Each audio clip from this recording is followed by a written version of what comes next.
Përshëndetje miqtë e mi. Të gjithë kemi pasur çaste në jetë kur kemi dashur të bëhemi aktor. Personazhi i historisë sonë të sotme e kishte pasion aktrimin, por u detyrua të ishte dorë nga karriera për të ngjitur mbi një skenë, në cilën nuk kishin hipur shumë njerëz. Megjithse zgjedhja që duhet bënte ishte e vështirë, vendimi i tij bëri që ai të përjetonte aventurën më madhështore të jetës së tij, sepse zemra, mendja dhe jeta e tij u bën të lira nga prangat.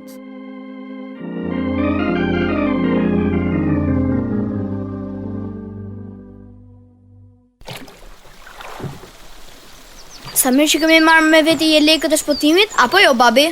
Po, bir, niveli i lumit është ende i lartë për shkak të fshirave të shumta që kanë rënë. Ama, u kënaqem shumë që kam puan në breg, babi. Jo të gjithë mund të organizojnë rafting këtu në Tonagat. Asnjëherë nuk kemi për ta harruar këtë udhtim. Prit pak, po dëgjoj diçka. Edhe unë. Ç'është kjo zhurmë e çuditshme? Duket si zhurma e ujërave të një moli. Vozit Stefan. Vozit drejt bregut. Po ndihni të lirë nga prangat radiodramatizmin e historive të vërteta njerëzore që përcjellin lajmin e mirë në botë. Këto histori janë prodhuar në Chicago nga Pacific Garden Mission dhe vinë për ju në gjuhën shqipe nga Radio 7 në Tiranë. Sot për transmetim ju ftoj të ndiqni programin me numër 321. Programi që ju bën të përballeni me veten dhe të mendoni.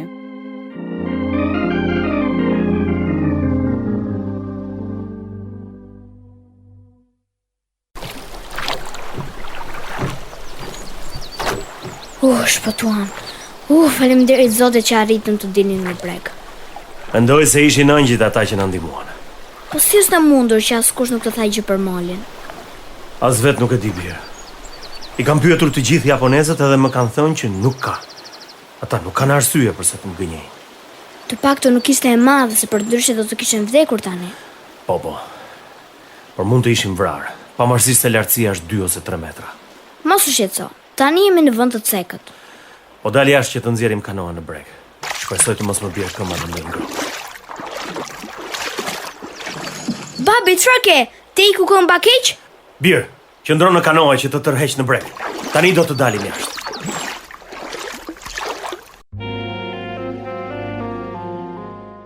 Isha 34 vjeç.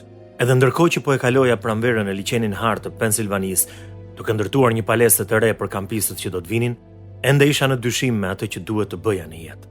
Kalova shumë kohë me kuzhinjeren e cila më inkurajoi të shkoja në një shkollë biblike. Të duhet një thikë e madhe? Po për çfarë? Sonte folsi nuk do të vinë, ndaj do të jem unë ai që do të ndaj mesazhin. Po, por thika për çfarë të duhet? Do të interpretoj një pjesë teatrale për Abrahamin dhe Isakun. Më pëlqen ideja jote, Johnny. Dua të jem atje për të parë. Mendoj se fëmijëve ka për t'u pëlqyer. Unë e di historinë dhe kam bërë disa prova për pjesën. Mund të zgjas 15 deri në 20 minuta. Perëndia po e përdor aftësinë tënde të aktrimit, prandaj nuk ke pse të heqësh dorë. Ke të drejtë.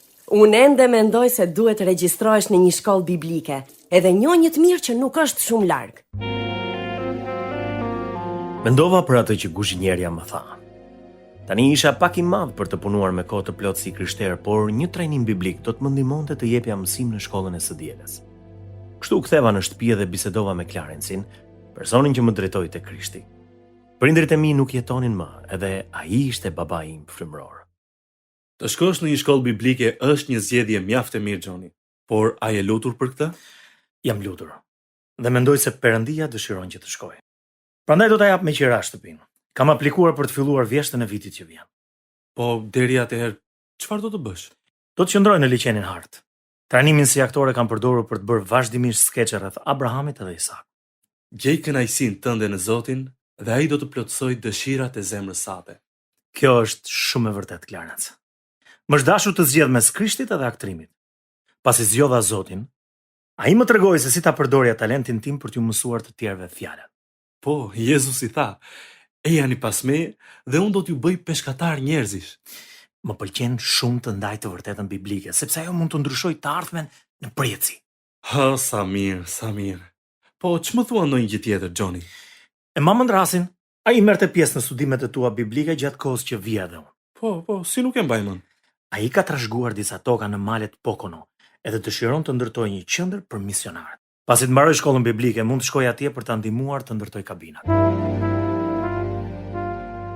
Në vitin 1959 fillova shkollën biblike për të ndjekur disa lëndë, edhe kisha planifikuar të qëndroja vetëm një vit. Gjatë shërbesës predikonin folës të ndryshëm edhe mjaft të zonë, njëri prej të cilëve foli për misionet jashtë vendit. Nëse e ndjeni se Perëndia ju ka thirrur për të shërbyer si misionar, atëherë ju inkurajoj të mendoni rreth mundësisë për të qenë pjesë e skuadrës sonë. Qëllimi ynë është të shpërndajmë ungjillin deri në skajet e tokës. Mos harroni atë që Jezusi thotë. Shkoni në mbar botën dhe i predikoni ungjillin çdo krijese. Perëndi, nëse vërtet e kam ndjer thirrjen tënde për të qenë misionar, atëherë unë do të bëhem pjesë e skuadrës. Në fund të vitit shkollor, u shpërngula në malet Ponoko për të ndihmuar rastin të ndërtonte kabinat. Ne jetonim në një shtëpi të vjetër në fermë dhe prisnim pemë. Një mëngjes vjeshte po prisja një pemë kur sëpata më rrëshqiti nga dora dhe më goditi kyçin e këmbës.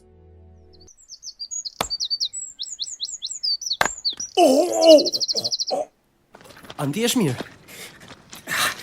Sëpata më rrëshqiti nga dora dhe më goditi kyçin e këmbës. O, Perëndi, a është e nevojshme të thras një mjek? Jo. Kur mu afrua pranë teu i spatës u kthye dhe më goditi me anën e kundërt. Johnny, mund ta kishe humbur këmbën tani. E di. Por Perëndia u tregua i mëshirshëm ndaj meje. Faleminderit Jezus.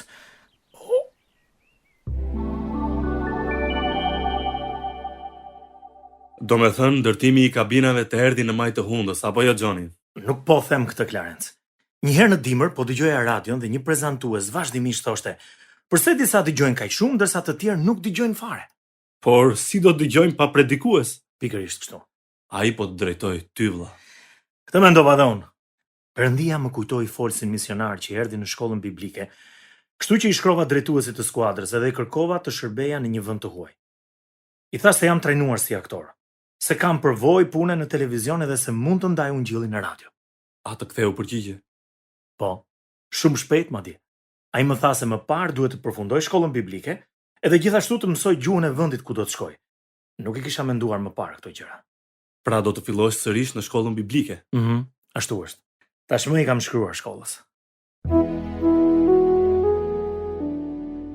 Në muajin janar u ktheva në shkollën biblike dhe më pas njoftova shërbesën e misionarëve. Një muaj më vonë më erdhi një formular aplikimi dhe një letër rekomandimi që u dhash pastorëve të mi edhe Clarenceit. Në qershor më ftuan të shkoja në Chicago për shkollën e kandidaturës. Atje bëm provime për gjuhë të ndryshme dhe unë mora pikët minimale. Për një vit, duhet të shkoja në një shkollë për misionar. Zot, unë jam 35 vjeç tani dhe nuk po rinohem. Si është e mundur që më kërkon të ndjek një shkollë për misionar? Nuk mendoj se kjo është e drejtë. Atë natë, para se të shtriesha për të fjetur, unë ndërgjegjësova dhe rash në gjunjë. Perëndi, të lutem të më falësh që u përpoqja të tregoj aty se çfarë duhet bëj. Unë do të shkoj në atë shkollë me dëshirë dhe me gëzim. Faleminderit, Zot. Ndërkohë që procesi të përzgjedhjes po i vinte fundi, më thirrën për të bërë një intervistë para bordit. Ata më bën disa pyetje dhe më pas më përgëzuan sepse më pranuan. Gjëja e fundit që bëra ishte biseda me drejtuesin në zyrën e tij. Nuk e kuptoj. Po më thua se të pranuan? Ekzistojnë 3 arsye pse nuk duhet ta kishin bërë. Ata duhet të kishin refuzuar. E para ti je 37 vjeç dhe nuk ke ndonjë specializim. E vërtet, zotëri. E dyta ti nuk je i diplomuar në shkollën biblike. Edhe kjo është e vërtet, zotëri. Dhe e treta, ti nuk e marr shumë pikë në provimin e zotërimit të gjuhës së huaj. Keni të drejtë për këto, zotëri. Por tek letra e Romakëve kapitulli 8 thuhet: "Në qoftë se Perëndia është me ne, kush mund të jetë kundër nesh?" Johnny, mendoj se ke të drejtë. Mirë se erdhe në shërbes. Unë shkova në shtëpi edhe e shita atë. Më pas u nisa me makinë në Chicago për të qëndruar disa ditë në zyrat qendrore të shërbesës. Atje u njoha me një misionar që e kisha takuar edhe më parë. Ku do të shkosh? Në shkollën e misionarëve në Detroit. E di këtë, por në cilin vend do të shkosh si misionar? Ende nuk e di. Perëndia më ka vendosur në 3 rrethana të ndryshme që duket sikur tregojnë të njëjtin drejtim, por nuk janë të mbështetura në fjalë. Ulu pak, ulu. Ullu se dua të të them diçka, që nga koha kur edhakuam para disa muesh, Perëndia ka sjell disa herë në mendjen time. Një ditë korriku, ne u lutëm për Japoninë dhe Zoti më solli ty në mendje. Interesante, sepse atje njoha një vajzë nga Japonia, edhe ajo më kërkoi të shkoja në vendin e saj. Më pas më erdhi një hartë 4 ishujve që ndodhen në Japoni. Nuk e di kush ma kishte dërguar. Ndërkohë që po udhëtoja drejt Chicagos, kalova pranë një kishe japoneze, gjendej në rrugën Nobel. Ky është mbi emri im. Lavdi Perëndis. Jam lutur që Perëndia të dërgonte në Japoni, nëse do të ishte vullneti i tij. Faleminderit që je lutur. Me sa duket do të shkoj në Japoni. Shkollën për misionare përfundova në qershor të vitit 1962. Edhe ndërkohë që prisja të më thërrisnin për shërbim, qëndrova në shtëpinë e Clarencit. Shumë shpejt kisha të ndryshme ranë dakord që ta mbështesnin punën time në Japoni. Do me thënë të kanë caktuar datën se kur do të nisesh. Ashtu është. Do të nisem nga fundi tetorit me anijen e mallrave Lincoln të Shteteve të Bashkuara të Amerikës. Në të gjenden 12 kabina pasagjerash. Duket sikur do të fillosh një aventurë të re, John. Edhe ka për të qenë më e bukur. Si do të shkosh në Kaliforni tani që e shite makinën? Deri në Detroit do të shkoj me autobus, edhe prej andej do të marr një taksi që të më çojë në San Francisco. Kur të kthehesh, do të jesh gjithnjë i mirëpritur për të qëndruar në shtëpinë time, John. Mendoj se do të kthehem pas 5 vjetësh, Clarence. Deri atëherë shpresoj ta kem mësuar gjuhën japoneze. Në nëntor të vitit 1962 mbërrita në Yokohama të Japonisë. Në anije njoha një misionar që më dërgoi në Tokyo. Qëndrova disa ditë atje para se të nisesha për në shkollën e gjuhës së huaj në Karuziawa. Duhet të udhtoja 2 orë me tren për të mbërritur në atë vend. Puna ime e parë si misionar ishte të shpërndaja fletushka ungjillizimi në tempullin e madh Zen në qytetin e Naganos. Një ditë grupi ynë shpërndau 18.000 fletushka. Gjatë ditëve të javës ne studionim dhe çdo instruktor kishte një student të tij. Profesori thoshte një frazë edhe unë e përsërisja. Çdo mëngjes bënim një pushim të shkurtër edhe mblidheshim pranë sobës. Johnny, na fol pak për veten. Po ja, unë kam shkuar në një shkollë aktrimi në New York. Do me thënë që ka aktor. Do të duhet të na bësh ndonjëherë për të qeshur. Me kënaqësi. Me vete kam marrë disa mjete të shfaqjeve të mia, madje edhe një kostum. Sa mirë? Na trego pak se si e shpëtuar. Kur isha i vogël shkoja në kish, por disa vite më parë fillova të shkoja në një studim biblik që organizonte një djalë me të cilin punoja. Atje mësova gjëra për Perëndinë dhe Jezusin. Gjëra që nuk i kisha dëgjuar asnjëherë në kishën time. Perëndia e dinte që ti do t'i përgjigjeshe zbulesës së tij. Kështu ai solli në jetën tënde dikë që do të tregonte rrugën e vërtetë. Ashtu ndodhi. Një natë kërkova Perëndisë të më tregonte se cila ishte e vërteta, edhe ai ma tregoi. Disa vite më vonë kuptova se nuk doja të aktroja më. Doja vetëm të ndiqja Krishtin. Dhe shiko se ku të ka sjell ai tani. Po, është e mrekullueshme. Pjesa më e bukur është se ai po më lejon ta përdor talentin tim si aktor për t'i dhënë atij lavdi. Ne kaluam një dimër mjaft të ashpër, edhe një nga punët e mia ishte të hiqja dëborën nga rruga në mënyrë që profesorët të mund të shkonin në kabina të ndryshme. Duke qenë se më pëlqente të ecja, njoha shumë japonez, të cilëve ju pëlqente të praktikonin anglishten me mua. Gjithashtu shkoja në shkolla të ndryshme për t'i ndihmuar ata të mësonin anglisht. Në pranverë njoha një pastor japonez që më kërkoi t'ju mësoja njerëzve në një fshat aty pranë, Biblën në anglisht. Në fakt kisha nevojë për një interpretues japonez, të cilin shkolla e gjeti. Vjeshta erdhi, edhe një ditë po pastroja gjethet e rëna.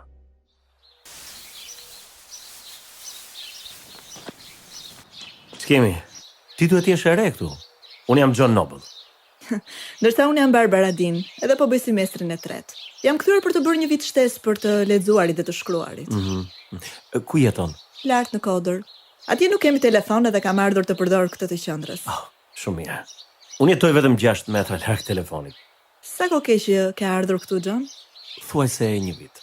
Po malin Fuji arrita ta shoh vetëm para 5 muajsh. Po, ne nuk kemi ardhur për këtë.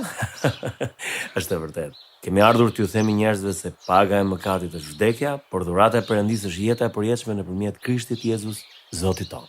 A mund ta thuash në japonisht këtë varg? Po, por njerëzit qeshin me mënyrën se si unë e shqiptoj.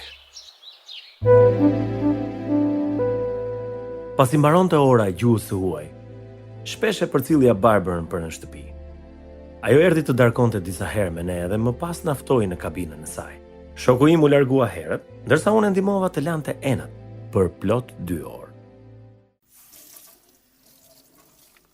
A je ndjerë ndonjëherë sikur ke dashur të heqësh dorë dhe të kthesh në shtëpi? Të them të drejtën, jo. Ndërsa unë kështu ndihesha në fillim. Ushqimi ishte i çuditshëm, veçanërisht peshku. Më e vështirë ishte pjesa kur të tjerat më shihnin. Fatmirësisht kam qenë duke lexuar nga letra 2 e Korintasve, edhe në kohën e dur kam lexuar vargun që thot hiri im të mjafton, sepse fuqia ime përsoset në dobësi. Jam e sigurt që duhet ta kujtojmë shpesh këtë. Është e çuditshme. Se si Perëndia i rregullon gjërat që ne të takojmë njerëzit e dur. Apo jo? Për çfarë ke fjalën? Një ditë isha ulur në tren duke lexuar librin e gjuhës së huaj, edhe pranë meje ul një burr. Ai ishte mësues anglishte në Mijota dhe më ftoi që të jepja mësim Biblën anglisht në një shkollë krishtere. Pas ka qenë mundësi mjaft e mirë. E tillë ishte në fakt. Më pas Perëndia solli një pastor nga Sakaki që më kërkoi të jepja mësim në vendin e tij. Perëndia është ai që po i drejton hapat e tu. Shumë e vërtet. Ngrini sytë tuaj dhe shikoni fushat sepse ato janë tashmë të bardha për korrjen.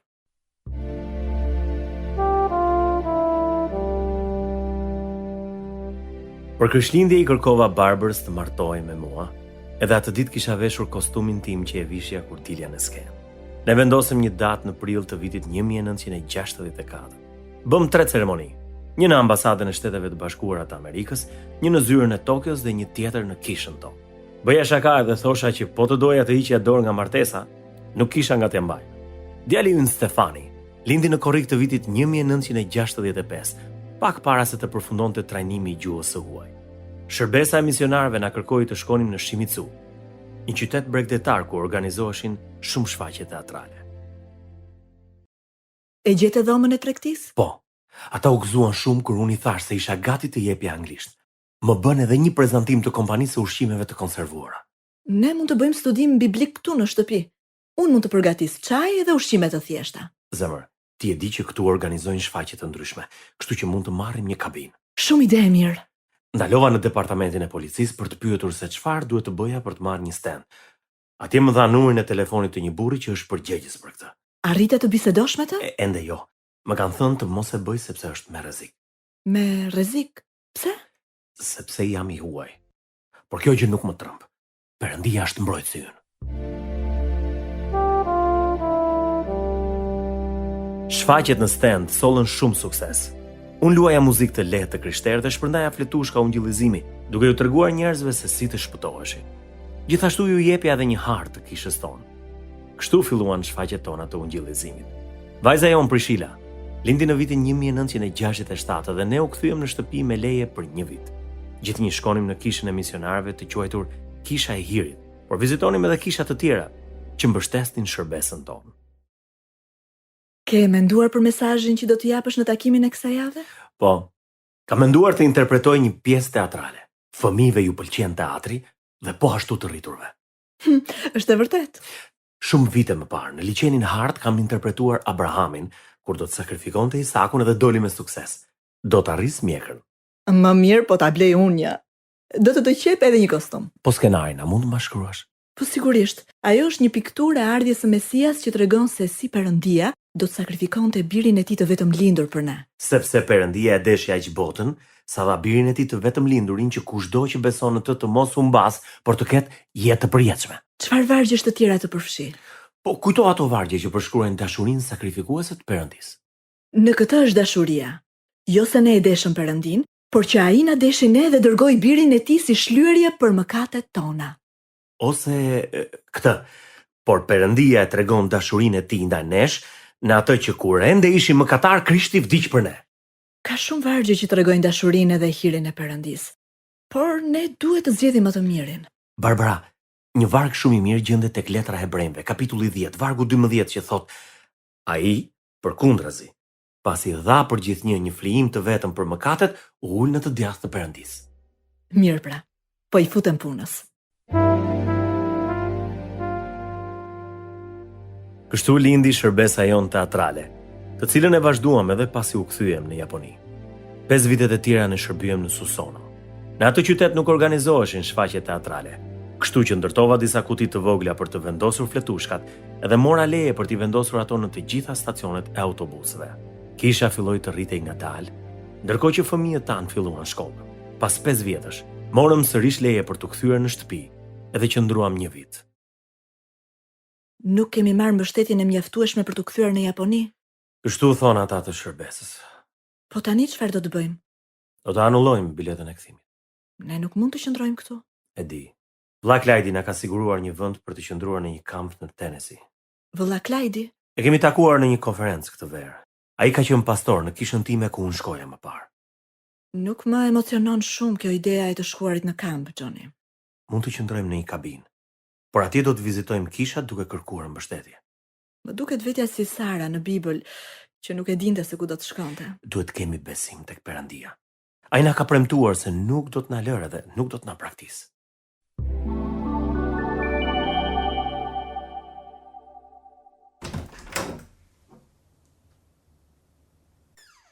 Shtretër fjetje në dhomën e ndenjës. Ai më tha se kjo ishte kabina ku jepnin ndihmën e parë. Fëmijët mund të flenë atje, edhe si komo do të përdorin valixhet e tyre. Ka ujë të rrjedhshëm gjatë gjithë dimrit. Sa gjatë do të qëndrojmë këtu, Johnny? Derisa të marrim mbështetjen e duhur. Le të lutemi dhe ta falenderojmë Perëndin që siguroi një shtëpi për ne. Perëndi i dashur, të falenderojmë për këtë shtëpi dhe për mundësinë që na ke dhënë për të qenë dëshmitarët e tu në këtë komunitet. Atë, bëj që të gjejmë favor në kishat e shkollat e këtij vendi në mënyrë që të mund të shkojmë edhe të dëshmojmë dashurinë dhe të vërtetën tënde.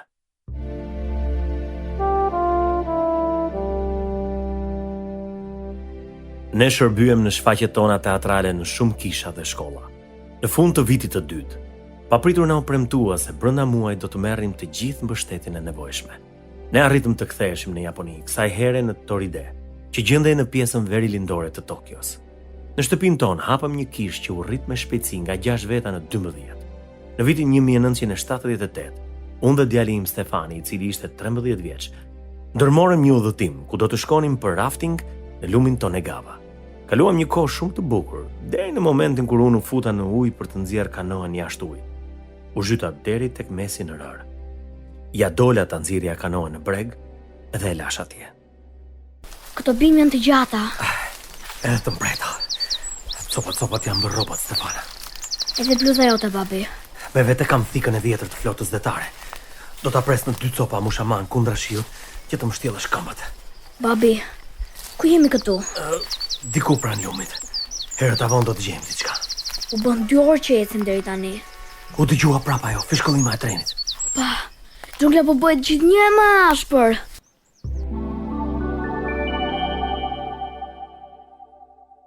Me sa duket, ju të dy pas keni kaluar një aventurë të paharrueshme. O mami, pemët në xhungël ishin më të gjata se unë. Në fund na zuri gjumi për tokë. Fjetëm gjatë gjithë natës. Pa ngrënë dhe pa pirë? Perëndia ishte çdo gjë që kishim. Në mëngjes vazhduam të ecnim edhe për disa orë të tjera dhe papritur dolëm jashtë xhunglës. Atje pam një shtëpi dhe gruaja e pronarit na dha çaj e këmisha të pastra. Bashorti i saj na çoi me makinë deri tek stacioni i trenit. Faleminderit Zotit që tani jeni mirë. Disa javë më vonë mësova se kisha shkelur mbi rërë rëshqitse dhe falenderova Perëndin që na kishte shpëtuar. Kisha jonë u rritë dhe një antar japonez që kishte shumë tokë pranë shtëpisë na dhuroi një pjesë të saj për të ngritur një ndërtesë. Ne ndërtuam një kishë me 2 kate dhe brenda kishte një sallë ku mbahej shërbesa dhe disa klasa. Të gjithë ofruan ndihmën e tyre. Kur u larguam me leje, kisha mori një pastor japonez. Natën e fundit që ishim atje, të gjithë interpretuan nga skeçe ose pjesë muzikore. Janë kujtime me të vërtet të çmuara. Ne u rikthyem në Japoni në vitin 1982 dhe shkuam në veri perëndim të Tokios për të mbjellë një kishë atje. Kisha u rrit me një ritëm të ngadalt. Megjithse shpërndam fletushka dhe u përpoqëm të preknim zemrat e njerëzve. Një ditë na telefonoi një pastor japonez. Zoti Nobel, në mbrëmje kam parë kishën tuaj në lajme. O sa mirë. Një nga mësuesit e shkollës të së dielës bëri një raportim në një stacion televiziv dhe ata erdhën për të filmuar shërbesën tonë. Ishte një reklam mjaft e mirë. Po. Të kam telefonuar për të pyetur nëse keni nevojë për dikë që të predikojë në kishën tuaj atje. Ne do të donim shumë të kishim një pastor si ju. Po kisha është e vogël edhe nuk mund të mbështes një pastor me kohë të plotë. Im vëlla ka një dyqan ëmbëlsirash atje dhe mund të punoj me të ndërkohë që shërbej me kohë të pjesshme për ju. Po kjo do të ishte fantastike. Antarët tanë duan më shumë ta dëgjojnë predikimin nga një pastor japonez sesa nga një pastor i huaj. Mirë, në rregull. Do të gjej një apartament atje pranë. Gjatë lejes së fundit që morëm për të kthyer në shtëpi në vitin 1987, na vodhën makinën që kishim marrë me qira. Brenda saj ishte një projektor dhe disa disketa nga Japonia që do t'i përdornim për prezantimin në kisha të ndryshme. U luta që Perëndia t'i përdorte ato në jetën e atyre që i kishin marrë ose për një arsye hyjnore. Ne blem një makinë tjetër që u prish në një nga kryqëzimet e Pensilvanisë. Një ditë morëm një letër nga një burr në Chicago i cili kishte projektorin ton. Kështu e telefonova.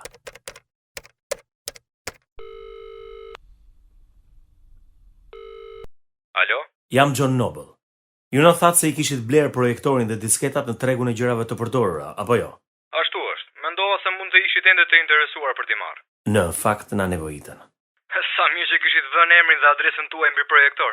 Ato ishin brenda makinës që na vodhën në Chicago. Ju a vodhën? Më vjen shumë keq. Do t'ju asjell të gjitha disketat. Ato mund t'i mbani. Na duhet vetëm projektori. Ne jemi misionar në Japoni dhe fotografitë janë pjesë e prezantimit ton në kishë. Më vjen shumë keq. Nuk ka pse t'ju vi keq, sepse nuk dini gjë. Vjera ime u lut që të na ktheheshin dhe Perëndia ju përgjigj lutjeve të saj.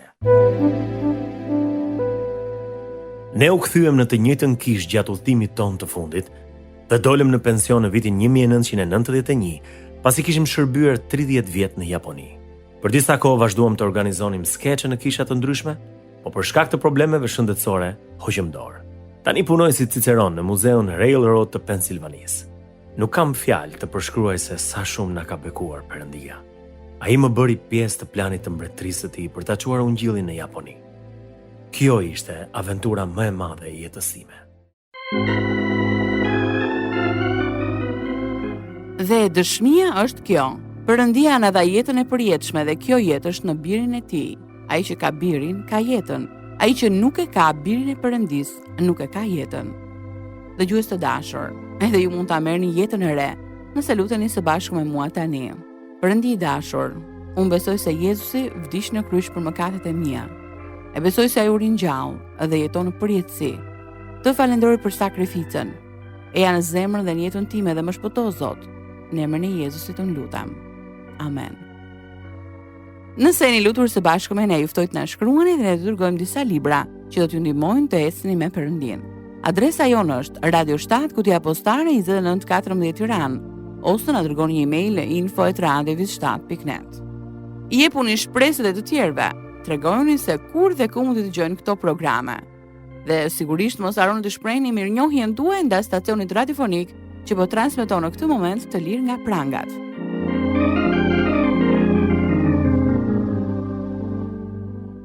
Ndoqët programin me numër 321. Kjo ishte pjesa e dytë e historisë së vërtetë të John Noble. Të lirë nga prangat të prodhuar nga Pacific Garden Mission dhe u soll për ju në gjuhën shqipe nga Radio 7 në Tiranë, për të treguar nëpërmjet historive të vërteta se nëse jeta juaj është bosh, ajo mund të mbushet derisa të derdhet. Do të ishte kënaqësi të dëgjonim se si ka ndikuar këto programe në jetën tuaj, ndaj mos harroni të na shkruani. Deri herë në ardhshme bashk, miru dëgjofshim.